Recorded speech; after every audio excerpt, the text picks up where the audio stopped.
প্রতিদিনের মতো আজও আছে চিকেন কষা।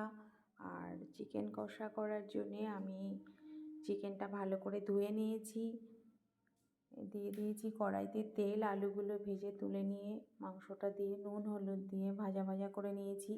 আর এদিকে বেটে রেখেছিলাম কাঁচা পাকা লঙ্কা, তোমরা শুকনো লঙ্কা দিতে পারো, ধনে জিরে আদা রসুন পেঁয়াজ, এই পেস্টটা দিয়ে দিলাম।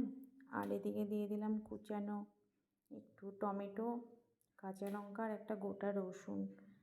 মাংসটা দেখে জল ছাড়লে দিয়ে দিয়েছি ভেজে রাখা আলুগুলো। এবার একটু নাড়াচাড়া করব, 10-15 মিনিট ধরেই মাংসটা কষাবো ঢেকে ঢেকে। আর মাংস কষাতে হয় ভালো করে, নয়তো স্বাদ হয় না।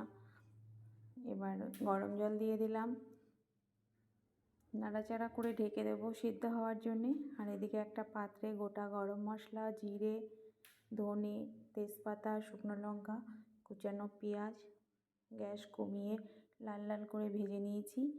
এবার এই ভাজা ফোড়নটা দিয়ে দেবো মাংসর ওপর দিয়ে দেবো একটু স্বাদ মতো ঘি, দিয়ে দেবো গুঁড়ো গরম মশলা। তাহলে আমার মাংসটা হয়ে যাবে। আর অলরেডি হয়েও গেছে। তোমাদের কেমন লাগলো জানিও। আর এভাবে মাংস করলে এত সুস্বাদু হয় খেতে যে ভাত রুটি লুচি যার সাথেই খাও একদম ফাটাফাটি। তোমাদের কেমন লাগলো জানিও। আর আমার চ্যানেলটা যদি ভালো লাগে তাহলে সাবস্ক্রাইব করে দিও, অনেক অনেক করে শেয়ার করে দিও। টাটা।